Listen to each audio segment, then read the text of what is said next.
Quiero invitarles a que me acompañen, por favor, al Evangelio de nuestro Señor Jesucristo según San Juan.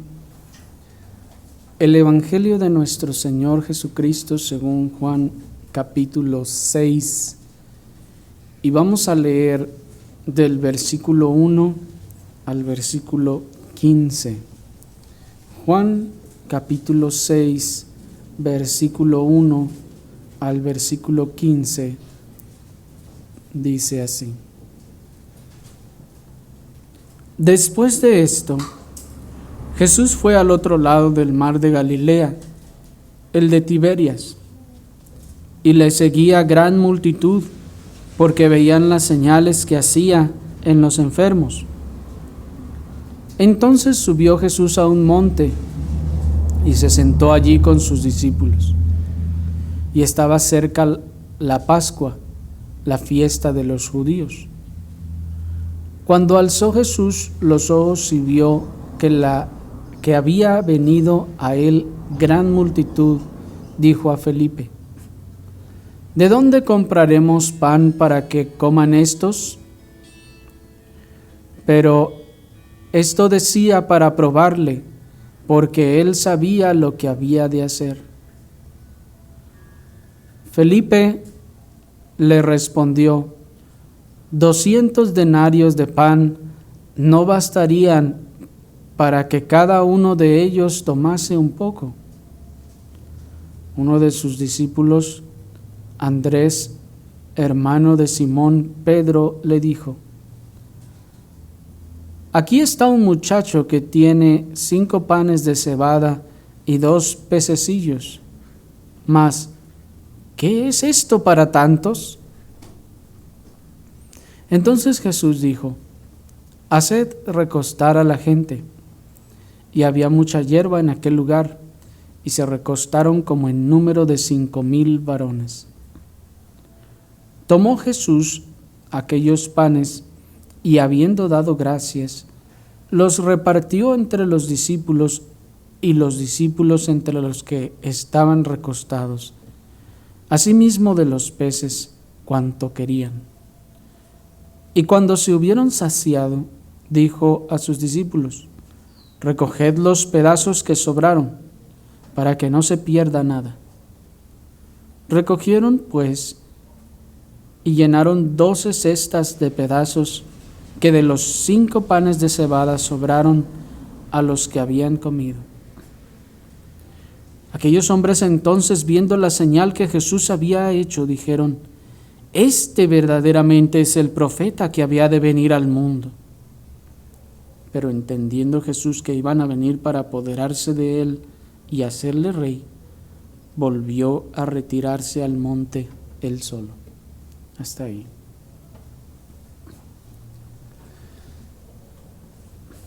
El que acabamos de leer, hermanos, es el único milagro de todos los que nuestro Señor hizo que narran los 4 evangelistas.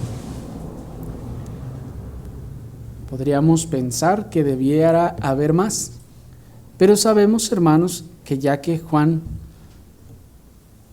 el Evangelio de Juan, no es conocido como un evangelio sinóptico, encontramos que narra cosas que los otros evangelios no narran y viceversa.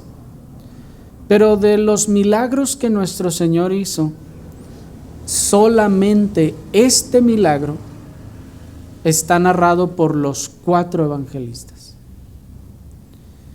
Y esto, hermanos, debe ya decirnos algo. Debe ser significativo de tal manera que los 4 evangelistas lo narraron.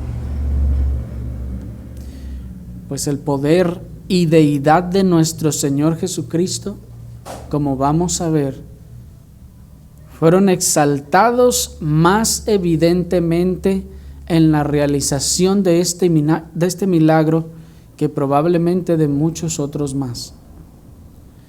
Pues, hermanos, nuestro Señor Jesucristo, como veremos, estaba mostrando no solo su poder, sino también su deidad.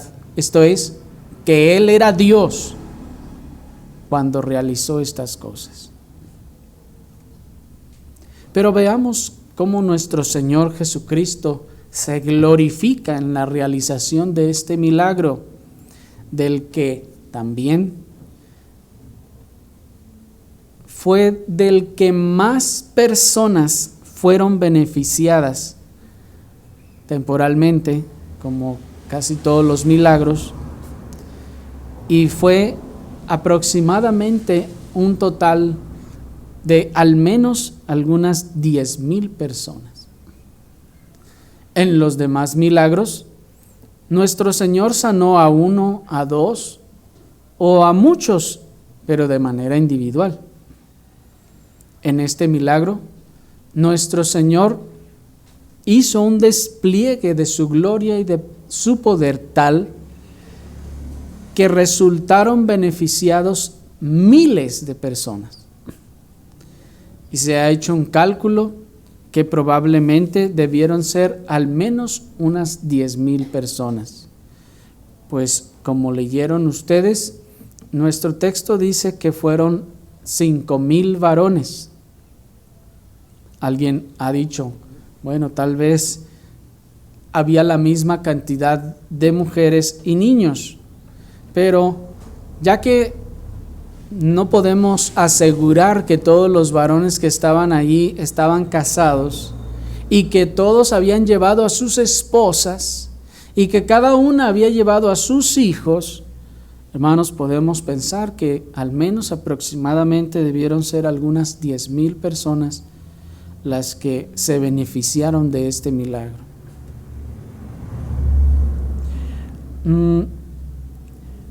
Pero vayamos a nuestro milagro. Dice el versículo 1, después de esto, Jesús fue al otro lado del mar de Galilea, el de Tiberias, y le seguía gran multitud porque veía las señales que hacía en los enfermos. Hermanos, en las ocasiones anteriores estuvimos viendo el discurso de nuestro Señor a sus discípulos desde que los envió y todas las advertencias que les dio en su envío. Y los evangelistas nos dicen que después de estos acontecimientos que vimos ya, ocurre la muerte de Juan el Bautista. Juan el Bautista, sabemos, es decapitado a causa de aquel baile que hizo aquella muchacha, de donde el rey Herodes le prometió la mitad del reino y de donde ustedes saben que termina con la decapitación de Juan. Juan es llevado a enterrar y le es avisado al Señor de lo acontecido. Y los evangelistas nos dicen, después de esto, Jesús se fue al otro lado del mar de Galilea. Esto es, que acontece la muerte de Juan y luego acontecen estas cosas. Y en los momentos o tal vez días previos, Juan el Bautista había sido pues decapitado. Así que algunos eruditos se inclinan a pensar que nuestro Señor buscaba un lugar desierto para estar solo, o para protegerse o resguardarse, debido a que probablemente a él también lo estuvieran buscando para matarlo. Pero si fuera así o no, no nos es seguro, pues todavía en el tiempo y el ministerio de nuestro Señor todavía faltan algunas cosas que Él ha de realizar antes de que los mismos fariseos envíen ahí algún escuadrón para capturarlo, y antes incluso que se determinen ya de manera absoluta a matarlo. Pero bueno, nuestro Señor se fue y estaba en un lugar desierto. Desierto en el sentido no de que había pura como arena de mar, no, desierto en el sentido de que no era lugar usado para la siembra. Pero la gente le sigue hasta allá, como leímos. Juan desde el comienzo nos hace saber las intenciones de esta gente, pero Mateo nos dice también, como leímos, que al verlos nuestro Señor, al mirar todas estas personas que lo siguieron, fue movido a compasión al ver a todas estas gentes. Y Marcos agrega también y dice que porque eran ovejas o como ovejas que no tienen pastor. Y esto, hermanos, comenzando con esto, es algo importante de señalar. Nuestro Señor está buscando apartarse Él solo. No quiere apartarse de la multitud, pero la multitud lo sigue. Y son muchos. Y cuando los ve el Señor, hermanos, yo me pregunto qué haríamos nosotros en un caso así. Andamos buscando apartarnos de la gente, apartarnos de la multitud. Tal vez queremos descansar, tal vez queremos estar solos y hay un montón de gente afuera esperándonos a nosotros. ¿Qué haríamos nosotros? Tal vez les hubiéramos corrido, hubiéramos escapado a otro lugar. Pero miren que nuestro Señor dice, Marcos, que al verlos se compadece de ellos porque son como ovejas que no tienen pastor. Y a pesar de que Juan ya nos dice las intenciones de estas personas, pues dice, y le seguía gran multitud porque veían las señales que hacía en los enfermos. Nuestro Señor, a pesar de todo, a pesar de que sabía lo que había en sus corazones, Él tuvo compasión de ellos y se dispuso a atenderlos. A pesar de que sabía que esas personas, muchos de ellos no eran sinceros y no lo estaban buscando por su palabra, nuestro Señor se dispuso a atenderlos. Qué impresionante misericordia y compasión de nuestro Señor, hermanos, podemos ver aquí. Porque nosotros cuando pensamos que conocemos las intenciones de las personas, ya no estamos dispuestos a ayudarlos o a servirles. ¿No es así? Pero miren a nuestro Señor. Él conocía las intenciones de esas personas. Él sabía lo que había en sus corazones. Y a pesar de estar cansado y de estar buscando su descanso o desenfadarse, tal vez decimos, de ellos, se dispuso, fue movido a compasión y los ayudó. Nuestro buen Señor les ayudó en sus necesidades, pero noten también, hermanos, que cuando Él los ayuda, Él no los deja sin una buena enseñanza del Evangelio del Reino, cosa que nosotros también deberíamos aprender a hacer. Porque muchas veces, hermanos, sí, se enseña y se habla acerca de hacer el bien a los demás, de apoyar a las otras personas, de ayudar a otros. Pero, hermanos, cuando el Señor se ponía a ayudar a todos sin hablarles del Evangelio? No, siempre el Señor cuando ayudaba a alguien le hablaba del Evangelio del Reino.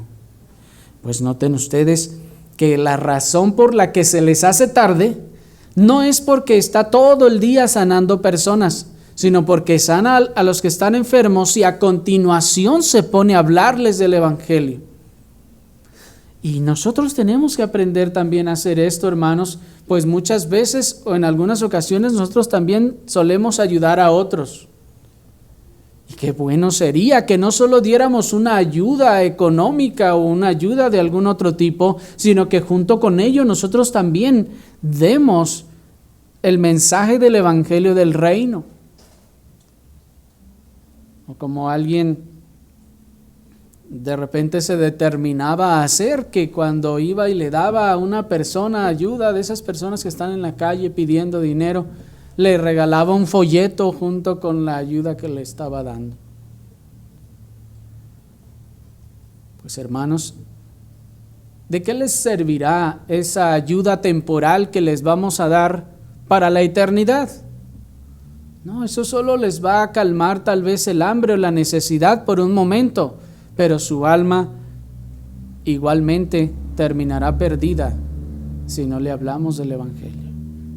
Así que aprendamos, hermanos, esto de nuestro Señor. Pero en el proceso de este milagro, hermanos, Marcos nos dice en el capítulo 6, versículo 35, cuando ya era muy avanzada la hora, sus discípulos se acercaron a él diciendo: el lugar es desierto y la hora ya muy avanzada. Despídelos para que vayan a los campos o aldeas de alrededor y compren pan, pues no tienen qué comer. Respondiendo él les dijo: dadles vosotros de comer. Como les decía, el Señor no solo les ha sanado, sino les ha estado compartiendo el Evangelio.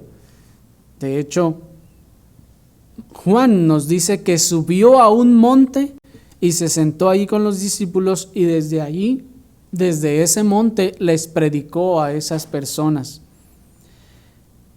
Entonces empieza a atardecer y los discípulos ya prevén que estas personas tienen hambre y que tienen que irse a buscar refugio y comida.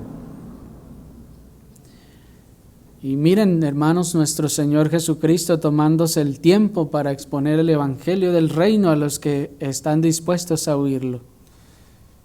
Y quiero resaltar, hermanos, esto porque no hay mayor gozo para el que está lleno de Cristo y del Evangelio que estar hablando de las glorias del Salvador. Y aún el tiempo se le puede ir. El tiempo se puede pasar hablando del Señor sin que nos demos cuenta. Pero cuando Cristo no está en el corazón, cuando Cristo no motiva nuestros pensamientos o nuestros afectos, hermanos, el tiempo se nos hace muy largo y estamos esperando que se acabe el culto, que se acabe el servicio, que ya se calle ese hombre que tanto está hable y hable. Pero cuando Cristo, hermanos, está en el corazón y su Evangelio, eso nos mantiene despiertos. Eso nos mantiene atentos, hermanos, al Señor. Hay gozo. No hay mayor gozo que estar hablando del Señor. Y el Señor está hablando del Evangelio. Y sus discípulos entonces tienen que hacerle saber la hora. Y no es que el Señor no lo sepa, pero ellos le hacen saber la hora y le dicen sobre la multitud. Pero nuestro Señor no ha descuidado estas cosas. Él sabe las necesidades que hay y Él ya sabe lo que ha de hacer. Y les responde y les dice: dadles vosotros de comer, según nos dice Marcos. Hermanos,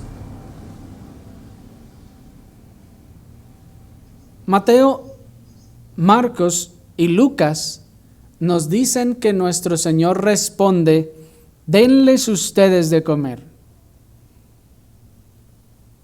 Y es algo muy frecuente que en el evangelicalismo de nuestro tiempo, hermanos, se tome este versículo para decir que la iglesia tiene la obligación o la responsabilidad de darle de comer a la gente. Y muchos, basados en este versículo, crean organizaciones paraeclesiásticas, crean asociaciones civiles para darle de comer a la gente o para ir a llevar comida a África o a algún otro lugar. Pero, ¿será que el Señor estaba con esto diciendo que es responsabilidad de la iglesia alimentar al mundo, darle de comer a la gente? No, hermanos. Esta no es una orden para toda la iglesia, sino que en este caso esta era una situación providencial en la que nuestro Señor ya había planeado glorificarse, pues nos dice el texto que Él sabía lo que había de hacer. Cuando el Señor les dice: dadles ustedes de comer, el Señor no está esperando que los discípulos saquen el dinero de sus bolsas. Él sabe que no tienen dinero. ¿Me explico? Nuestro Señor no está esperando que ellos entonces pongan manos a la obra, porque Él sabe que no es posible, que no hay siquiera tanto dinero para eso. ¿Por qué se los dice? Porque quiere probarlos. ¿Me explico? La razón de expresar estas palabras no es dar un mandamiento para que la iglesia piense como su labor que tiene que estar llevando comida a los hospitales. No, esa no es la labor de la iglesia, hermanos. Ese no es el llamado o el mandato que Dios dio a la iglesia. Cuando nuestro Señor les dice, dadles vosotros de comer, lo hace porque Él está por probar a los discípulos. No debemos pensar entonces que esta expresión es una orden para la iglesia, pues adicionalmente nunca encontramos a los apóstoles haciendo tal cosa. ¿Cuándo encontramos a los apóstoles obedeciendo esto si esto fuera una orden? En ningún lugar. Pues hermanos, aunque algunos han dicho, es que ahí están los apóstoles recogiendo dinero y ayudando a las viudas. Hermanos, los apóstoles recibían sí las aportaciones de los hermanos para ayudar a la iglesia en tiempos de hambruna. A la iglesia y a las viudas de la iglesia, de las que el apóstol Pablo incluso dice que debe haber una lista y que vamos a sacar de la lista a la que no ande conforme a los mandamientos de Dios. Así que, no, hermanos, no, Dios no nos ha mandado como iglesia a que le demos de comer al mundo. Por otra parte, hermanos, como les decía, nuestro Señor tenía entre sus propósitos probar a sus discípulos. Y particularmente, muy particularmente, nos dice Juan, probar a Felipe. Miren cómo dice el versículo 5, ¿están ahí? Juan 6:5 dice, cuando alzó Jesús los ojos, vio que había venido a él gran multitud. Dijo a Felipe, ¿de dónde compraremos pan para que coman estos? Es interesante, hermanos, que ni Mateo, ni Marcos, ni Lucas mencionan a Felipe. Ustedes pueden leer este mismo milagro en la narrativa y ustedes pueden ver a los discípulos desesperados que no saben qué hacer, pero no se menciona que fuera Felipe en lo particular. Juan es el único que menciona que es a Felipe a quien el Señor se dirige de manera particular y le dice a él, Felipe, ¿de dónde compraremos pan para que coman todos estos? Y dice el 6, pero esto decía para probarle, porque él sabía lo que había de hacer. Felipe le respondió, 200 denarios de pan no bastarían para que cada uno de ellos tomase un poco. Y los otros evangelistas, si ustedes se dieron cuenta, también en algunos hablan de esos 200 denarios que los discípulos dijeron, pero Juan es más específico y nos dice que es a Felipe al que se le pregunta y es Felipe el que da esta respuesta. Pero ¿por qué especialmente a Felipe, hermanos? ¿Por qué Juan se esfuerza en esclarecer o poner en relieve que es a Felipe a quien se le da se le hace esta pregunta? Bueno, la razón no la sabemos con toda seguridad. Solo se ha planteado la posibilidad de que Felipe fuera el organizador de las cuestiones alimenticias y logísticas entre los discípulos. Y algunos han dicho que él era el encargado de acomodar todas las cosas, de conseguir un lugar donde se fueran a quedar a dormir, que él era el encargado de encontrar dónde se iba a comprar el alimento y que él era el encargado de esas cosas. Bueno, la verdad es que no lo sabemos a ciencia cierta, aunque muchos han estimado que eso es así.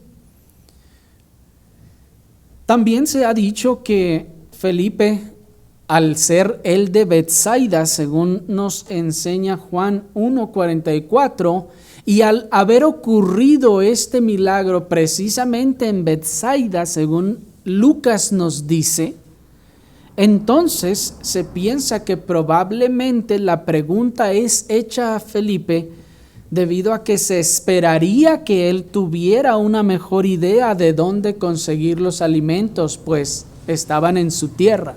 ¿Sí me explico? Cosa que parece un poco más sustentable, pues como les decía, Juan 1:44 nos dice que Felipe era de Betsaida y Lucas 9:10 nos dice que este milagro ocurrió en Betsaida. Entonces, bueno, se puede decir o alguien podrá decir que ya que Felipe era de allí, el Señor le está diciendo, bueno, tú que conoces, tú que eres de aquí, tú que conoces el lugar, dinos qué vamos a hacer. Pero más que eso, hermanos, nuestro Señor estaba buscando probar a su discípulo y con él a todos los demás, pero principalmente a Felipe. Nuestro Señor nos conoce mejor a nosotros de lo que nosotros nos conocemos a nosotros mismos, hermanos. Y él había observado en su discípulo una falta de fe importante tal vez. Pues fue también Felipe el mismo que más adelante le pidió al Señor y le dijo, muéstranos al Padre y nos basta. ¿Se acuerdan? Y el Señor le dice, Felipe, tanto tiempo que he estado con ustedes y no me has conocido. Pero miren la petición de Felipe. Mira, Señor, sí está bien. Ya con que nos muestres al Padre, ya no te pedimos más pruebas. Lo que nos dice, hermanos, que Felipe, al igual que Tomás, tenían esa debilidad. Les faltaba tal vez algo de fe. Y el Señor estaba observando eso en sus corazones.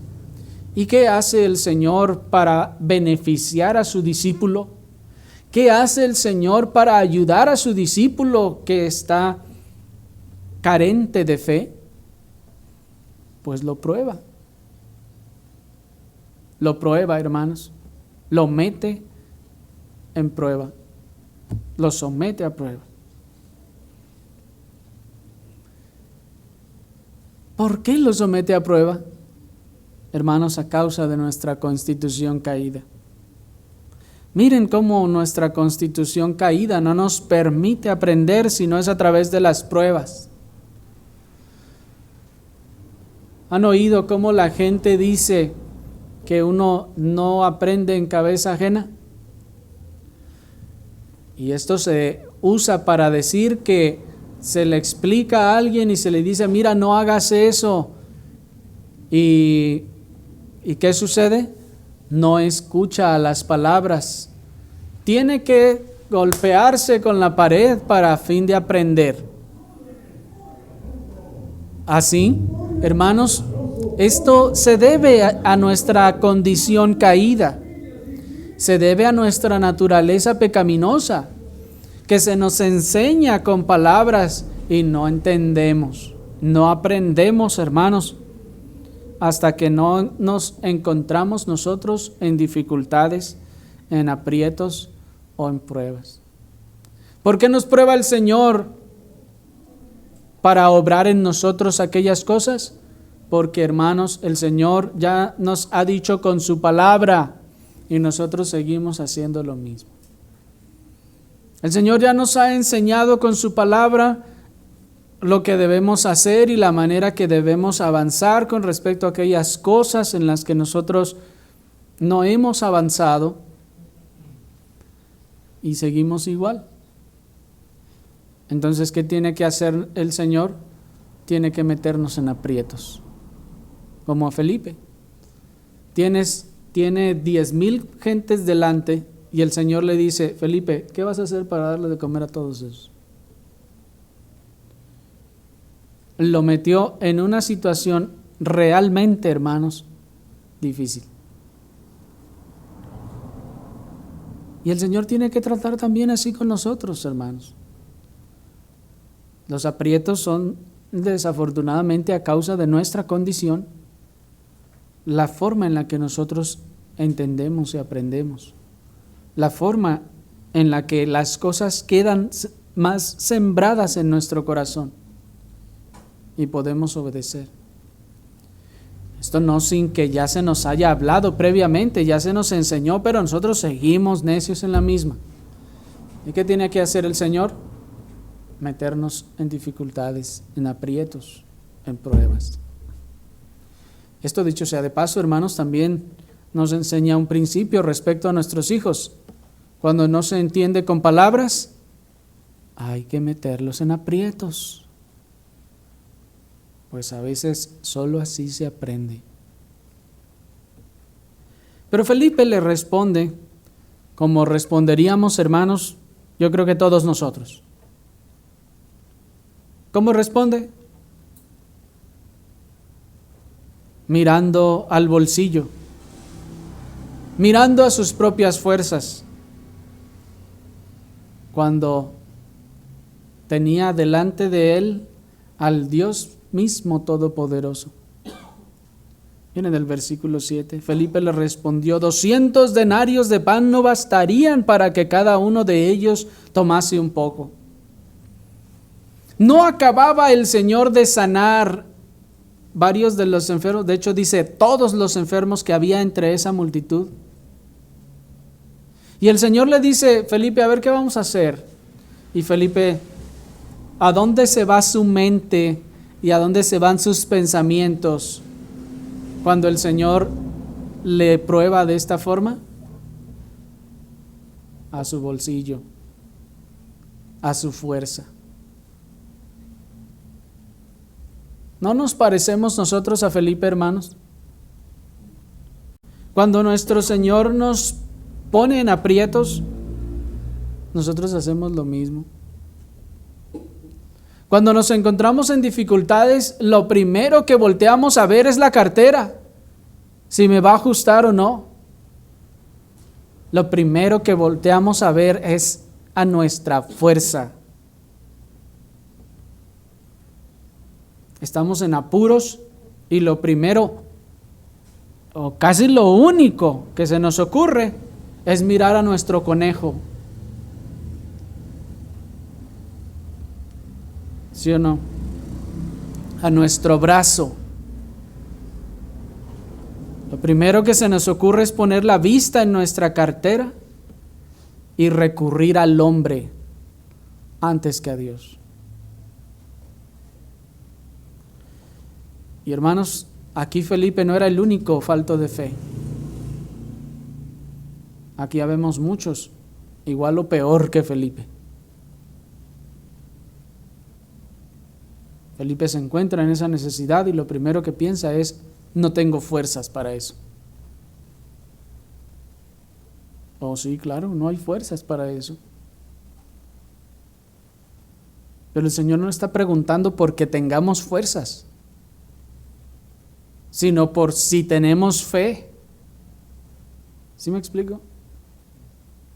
Cuando el Señor nos pone en esas circunstancias, Él ya sabe que no nos alcanzan ni las fuerzas ni el dinero.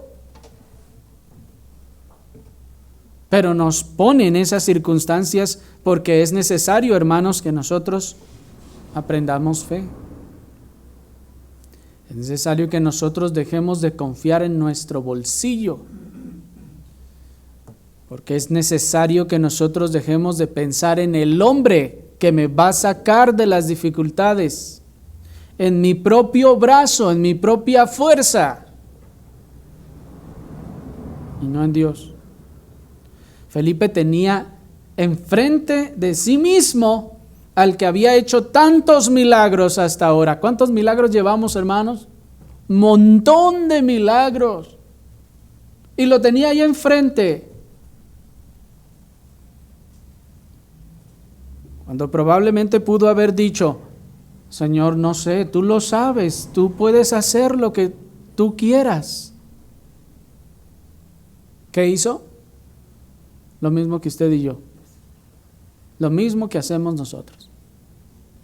Estamos en problemas y vamos y le pedimos mejor aumento al jefe. Vamos y le pedimos prestado al vecino. Vamos y empeñamos las cosas. Vamos y sacamos fiado, nos endeudamos o lo que sea. ¿Cuántas de esas veces Dios no nos habrá metido en ese aprieto para que aprendiéramos a confiar en Él? ¿O para que aprendiéramos humildad?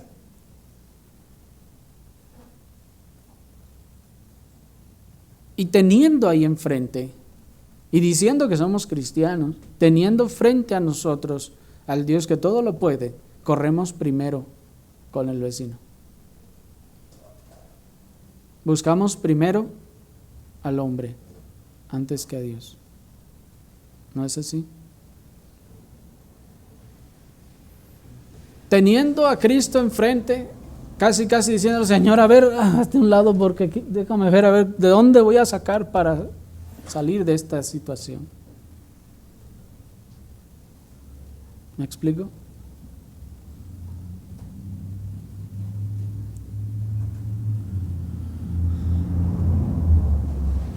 Tal vez los discípulos pensaron, como hacemos muchos de nosotros, que el maestro solo se ocupaba de los asuntos espirituales y que los terrenales pues quedaban totalmente en nuestras manos. Mucha gente piensa eso. No, Dios allá con las cosas del templo, de la iglesia, y uno acá se tiene que rascar con sus propias uñas acá en las cosas que tienen que ver con el mundo, con el trabajo, con todo lo secular. ¿Eso es así? Eso sencillamente es no ser cristiano, hermanos. Eso es ser un pagano como todos los demás. ¿No hace lo mismo el de allá de la religión popular?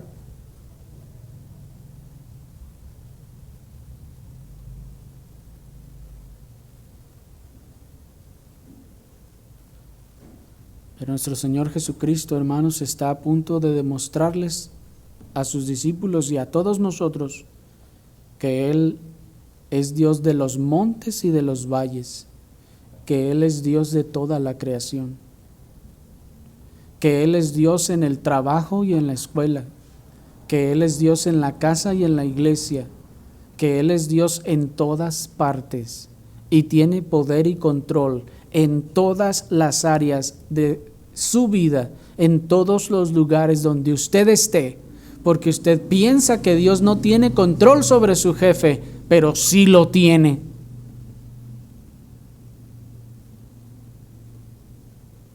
Claro que lo tiene, pero mi jefe es impío, no le hace.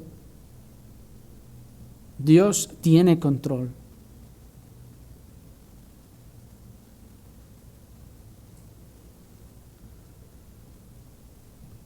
Cristo sabía lo que había de hacer cuando estaba probando a estos discípulos. ¿Y qué es lo que había de hacer? No estaba esperando que Felipe o los discípulos sacaran esos 2,000 denarios o lo que fuera para comprar el pan. Él no estaba esperando que ellos pudieran resolver la situación. Como les decía hace un momento, Dios sabe, hermanos, que nosotros no podemos y no espera que nosotros podamos.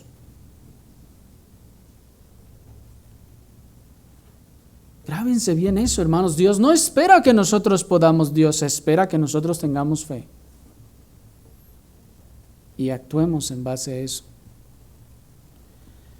Y en ese sentido, Él sabía lo que había de hacer. Él iba a producir todo el alimento necesario para aquellas personas. ¿Y cómo lo iba a hacer?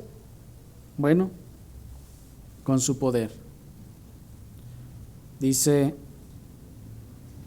la Escritura,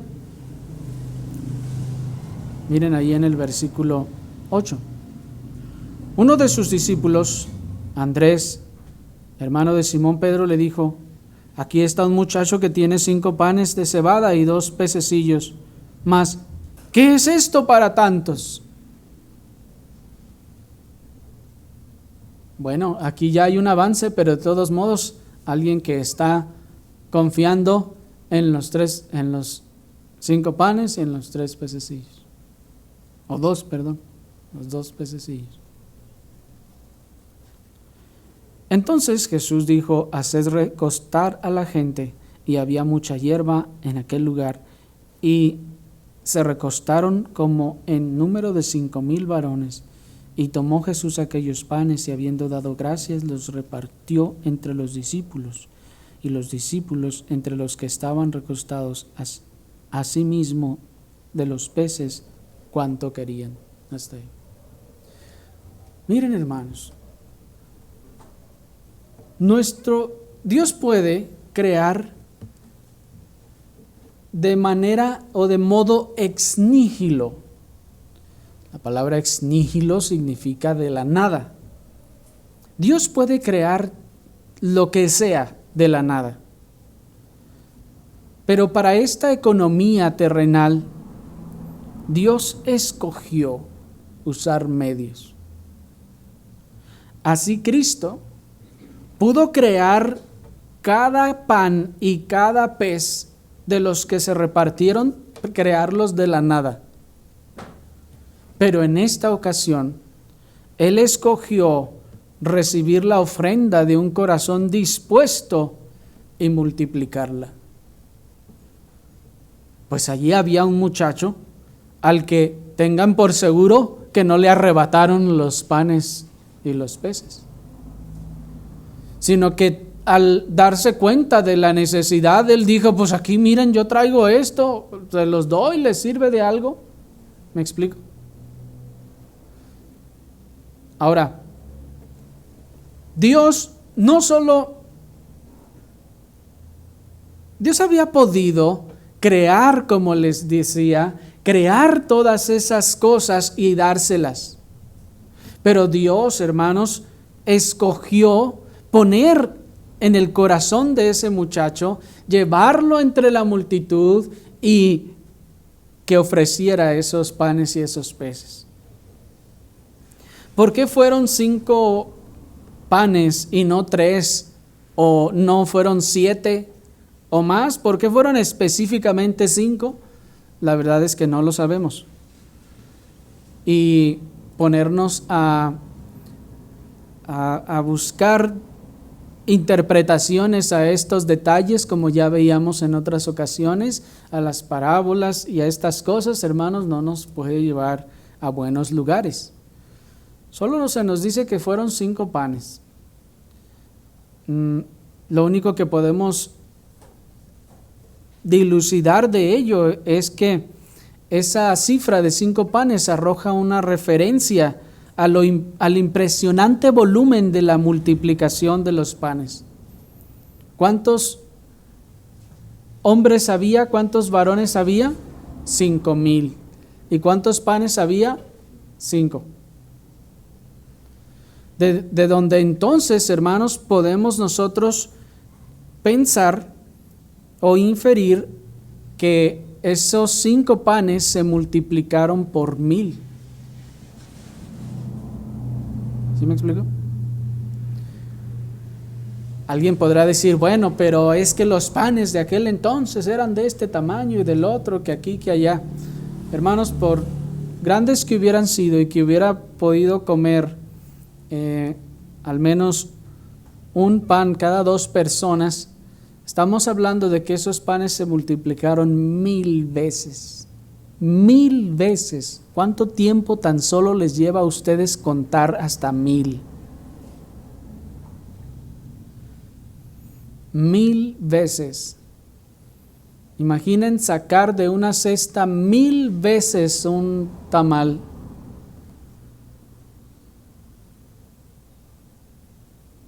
¿No se cansarían hasta de las manos?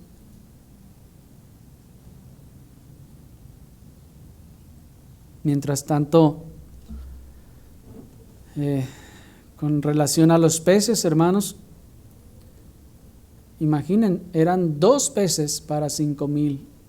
Si pensamos que tal vez le habrán dado un pez a cada una de las personas, pues noten ustedes que comieron y se saciaron. Que le hayan dado un pez a cada persona, al menos, Estamos hablando de alrededor de 10,000 peces.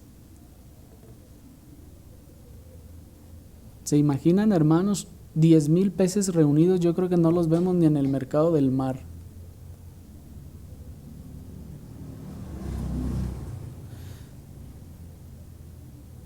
Tantos peces seguramente ni siquiera habrían podido ser reunidos ni por todas las barcas disponibles en todo ese lago de Tiberias. Y probablemente, aunque hubiera habido 1,000 barcas en todo ese mar, probablemente ni siquiera habría habido 10,000 peces ahí adentro. Así que el Hijo de Dios, la segunda persona de la Trinidad, Dios hecho carne, estaba manifestando su gloria y su poder en todo su esplendor, hermanos. Dios estaba manifestando allí su poder. 10,000 panes o 5,000 panes, si ustedes quieren. 10,000 peces en una sola cena, comida. 10,000 personas estaban siendo testigos de la gloria y el poder de Dios de una forma que no se había visto desde la creación misma. Porque, ¿qué hizo el Señor? Sino crear los panes y los peces. Y esto, hermanos, es impresionante. Porque no es un asunto de magia. No es que metieron los panes ahí y todos con los ojos cerrados sacaban y nadie se daba cuenta de cuántos había o cuántos salían, ni cómo salían. No, hermanos. Cristo mismo, como Dios encarnado, Él estaba creando las cosas de una forma tan impresionante que no se había visto desde la creación. Porque Dios, hermanos, en la creación hizo todo el universo y lo que conocemos con la palabra de su poder, ¿se acuerdan? Y desde entonces, hermanos, no vemos que Dios haya seguido creando. Sigue sustentando su universo. Pero aquí vemos al Hijo de Dios creando, hermanos, estas cosas. Los ancestros de esas 10,000 personas habían visto el maravilloso milagro de ver llover maná del cielo y de comerlo. Pero ahora ellos estaban recibiendo mucho más que eso. Ellos estaban recibiendo más que un cereal para que ellos luego procesaran.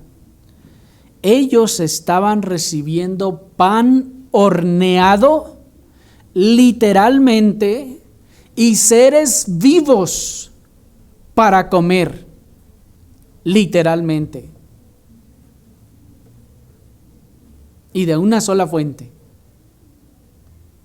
¿No es eso impresionante? El maná llovía y caía, pero nos asomábamos para ver de dónde viene, dónde está, y a ver de dónde salió. No se podía ver. Por eso hoy en día muchos escépticos dicen que el viento soplaba y se llevaba el de los cultivos y se lo llevaba el viento y caía por allá. Aquí no hay forma, hermanos, no hay forma de que alguien pueda decir que salió de algún otro lugar. Porque ya no estamos hablando de un cereal, como les decía. Estamos hablando de pan horneado, hermanos.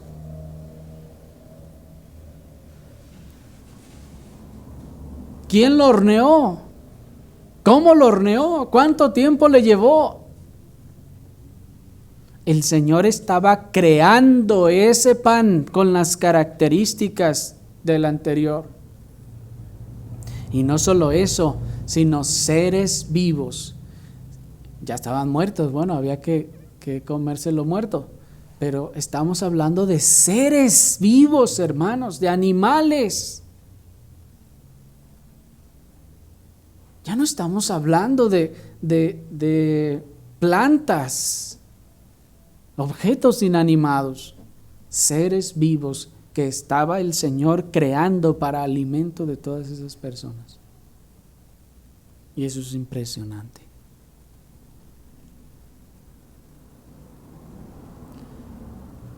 Por eso esta señal superaba a todas las que ellos y sus padres habían visto jamás, hermanos. Esta señal superaba a todas las que ellos y sus padres jamás habían visto. Y miren cómo, en vez de ponerse a temblar al ver estas cosas, quisieron sacar provecho de la situación.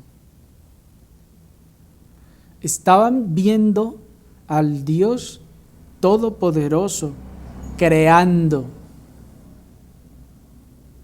y en vez de ponerse a temblar y postrarse delante de Él, dijeron: de aquí somos.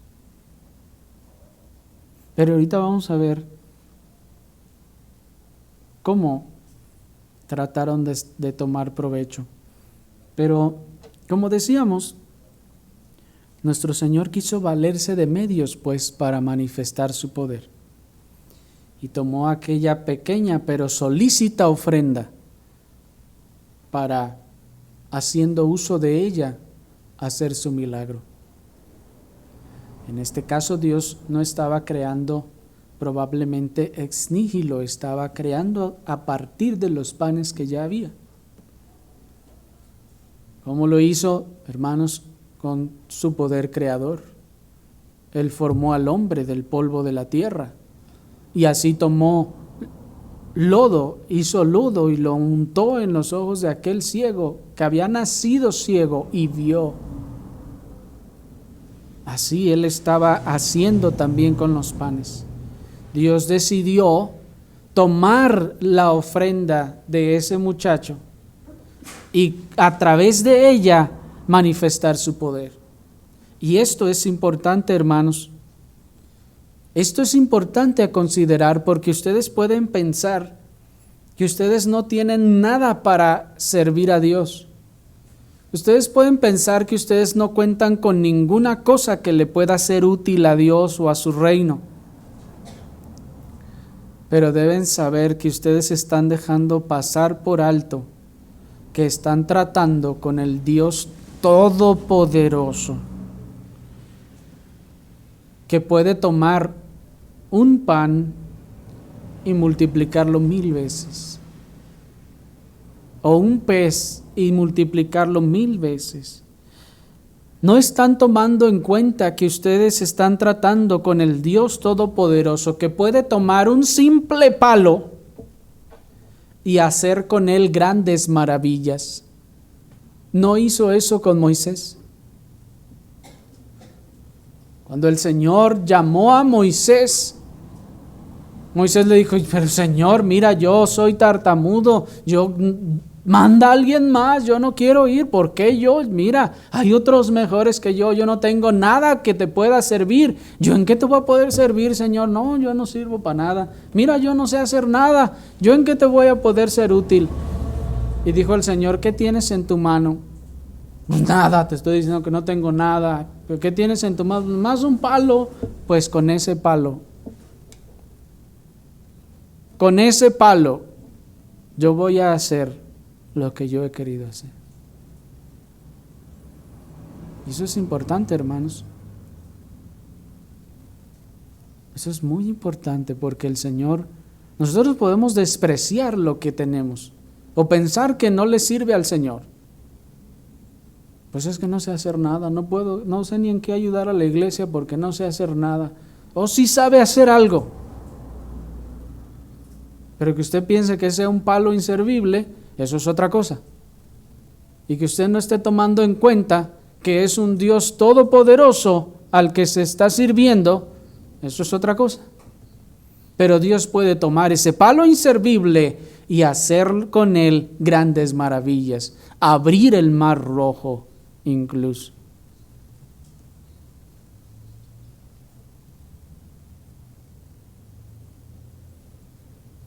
¿Me explico? Así que dejemos de decir que no tenemos nada con qué servir al Señor. Dejemos de decir que no tenemos ni habilidades, ni dones, ni talentos para servir al Señor, porque sí los tienen. Solo que pesa más la pereza de ponerlos al servicio del Señor. Porque Dios puede hacer maravillas con la cosa más simple.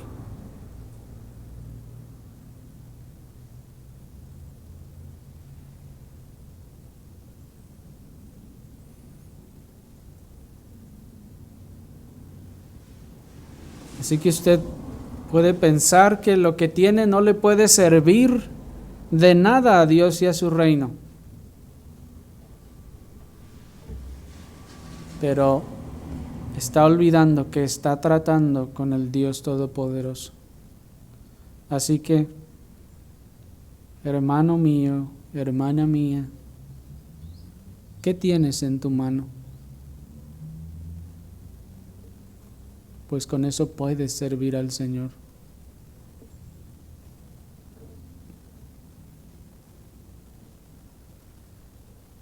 Pero volviendo a nuestro milagro que nuestro Señor está haciendo, dice el texto que una vez que estuvieron saciados, Cristo mandó que no se desperdiciara nada. Acompáñenme al versículo 12, dice allí: y cuando se hubieron saciado, dijo a sus discípulos: recoged los pedazos que sobraron, para que no se pierda nada. Recogieron pues y llenaron 12 cestas de pedazos que de los 5 panes de cebada sobraron a los que habían comido. ¿Se fijan, hermanos? Aún sobraron 12 cestas. Nuestro Señor mandó que se recogiera y que no se perdiera nada. ¿Se dan cuenta? Pues el desperdicio de los alimentos, hermanos, no solo es una falta de sabiduría y una mala administración de los recursos, sino que aún más es una arrogante soberbia y un desprecio de las bendiciones de Dios. Ni Dios desperdicia las cosas, hermanos. Ni Dios desperdicia las cosas. Es importante que tengamos en cuenta estas cosas. Por otra parte, hermanos, la reacción, ahora sí, de los que fueron beneficiados de este milagro, deja mucho que desear sobre la vida espiritual de ellos y las motivaciones que tenían al buscar al Señor. Miren el versículo 14 y 15, ¿están allí? Dice: aquellos hombres entonces, viendo la señal que Jesús había hecho, dijeron: este verdaderamente es el profeta que había de venir al mundo. Pero entendiendo Jesús que iban a venir para apoderarse de él y hacerle rey, volvió a retirarse al monte él solo. Uno podría pensar y decir: oh, qué bueno, esto fue de mucha utilidad. Miren, creyeron en él, creyeron que era el Mesías. Pero hermanos, vamos a ver que esto no fue así. Ellos reconocieron que este era un milagro que superaba a los demás, pero lo que hicieron a continuación fue tratar de tomar ventaja de él. Pretendieron que creyeron en él, pero una vez más queda demostrado que el que cree, entre comillas, que el que cree por medio de milagros y no por la infalible palabra de Dios,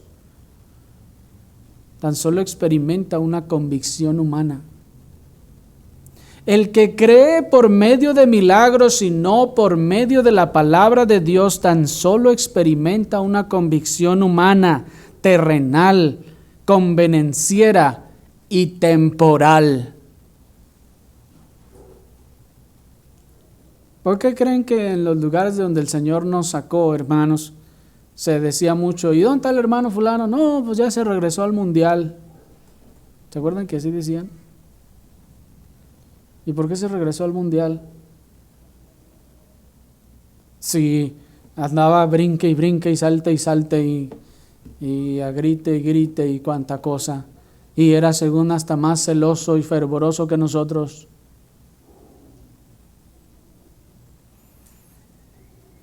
Porque está demostrado que el que cree por milagros, por medio de milagros, porque vio milagros o por cualquier otra motivación que no sea la infalible palabra de Dios, solo experimenta una convicción, porque sí, va a ser una convicción, está convencido, pero es una convicción carnal, humana, terrenal, convenenciera, que mientras me beneficie, voy a seguir. Mientras obtenga beneficio de ello, le voy a echar ganas, pero es temporal. Se le acaba. ¿Y luego dónde está? No, pues ya ni viene. No, pues ya ni va a la iglesia. ¿Y qué pasó? No, pues sabe, se enfrió. Se enfrió, pues si nunca estuvo caliente. ¿Me explico? Tenía una convicción, pero una convicción humana. ¿Por qué? Porque aún desde el punto de vista humano uno ve esas cosas y dice, ay no, sí, ahí está, yo lo vi. Y es una convicción, ¿cierto? Pero es humana, es al nivel humano, es al nivel terrenal, es al nivel carnal de la persona y no de Dios. Y los hijos de Dios no son nacidos por voluntad de carne o por voluntad de varón, sino ¿de dónde? De Dios, por la obra de la palabra de Dios. Y nosotros sabemos, hermanos, que el propósito de nuestro Señor no era impresionar a la gente por medio de los milagros para que creyeran en Él. De hecho, si ese hubiera sido su propósito, si Él hubiera creído, hermanos, ¿ustedes no creen que Él hubiera podido hacer tales milagros que causaran tal impresión en la gente, en todos, hasta en los fariseos, para que todos hubieran creído en Él? ¿No podía haberlo hecho? ¿No podía Él literalmente haber hecho flotar los montes y que todos lo vieran, toda la nación lo viera? Y que hasta los fariseos se quedaran con los ojotes abiertos y con la boca abierta y dijeran, de verdad, mira qué poder tiene, no, sí es. ¿Podía hacerlo? Oh, claro que podía. Tenía el poder para hacerlo. ¿Por qué no lo hizo? Porque ese no era su propósito y ese no era el propósito de los milagros. Los milagros habrían de confirmar, hermanos, la palabra que se predicaba.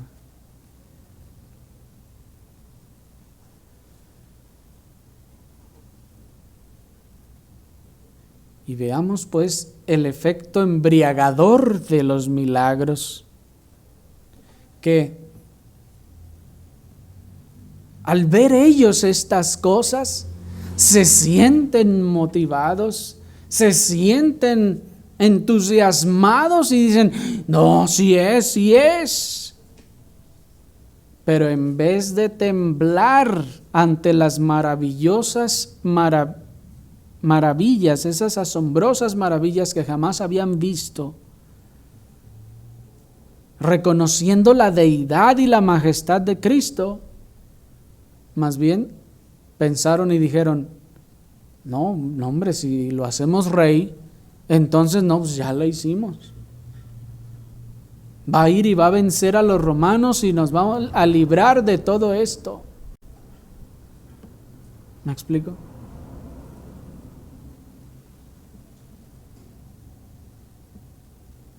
Ellos estaban dispuestos a tomar al Señor, después de que vieron eso, Estaban dispuestos a tomar al Señor y hacerlo rey de su país, pero no estaban dispuestos a hacerlo rey de sus vidas. Ellos estaban dispuestos a hacerlo rey de su nación, pero no estaban dispuestos a hacerlo rey de sus corazones y de sus voluntades, solo de sus necesidades materiales. Y desafortunadamente este es el rey que se predica en muchos lugares, en muchas congregaciones. Un rey que está aquí para proveerte en todo lo que necesites.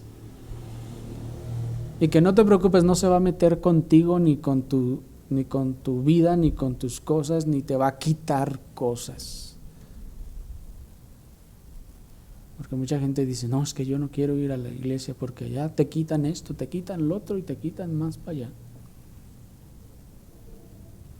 Bueno, ustedes saben que la iglesia no quita nada, ¿verdad? Pero hermanos,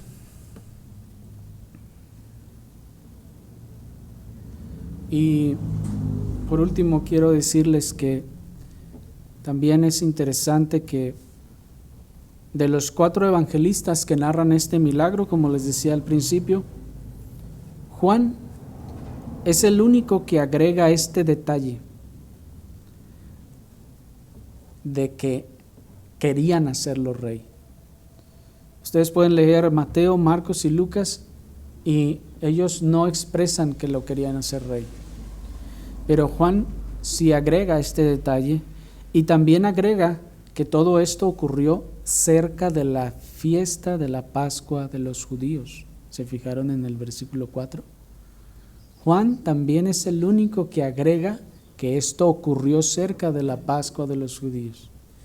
Y mírenlo así, Juan está diciendo, esto pasó cerca de la Pascua de los judíos y querían hacerlo rey. Toda esta multitud estaba dispuesta, emocionada, lista para hacerlo rey. Pero es Juan mismo quien también en el capítulo 19, versículo 14 y 15 nos dice lo siguiente: era la preparación de la Pascua y como la hora sexta, entonces dijo a los judíos, he aquí vuestro rey. Eso lo dijo Pilato. Pero ellos gritaron, fuera, fuera, crucifícale. Pilato les dijo, ¿a vuestro rey he de crucificar?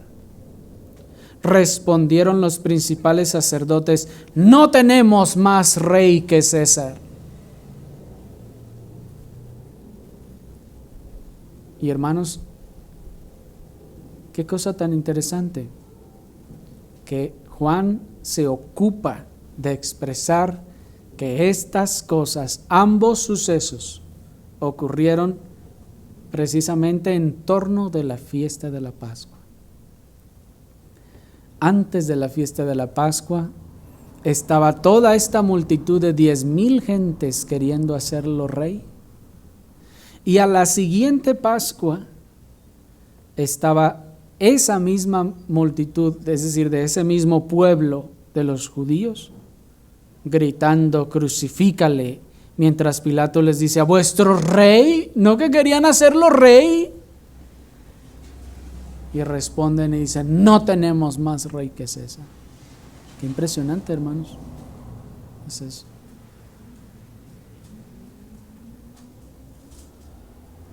Y aquí el apóstol enfatiza pues la manera en que aproximadamente un año después este mismo pueblo judío estaba gritando, crucifícale. Así que hermanos, entre otras cosas, este milagro nos narra el agudo contraste entre la majestad de Dios y la bajeza del hombre. Nos narra el agudo contraste entre lo sublime de la gloria y el poder de Dios y lo más bajo de la conducta del hombre.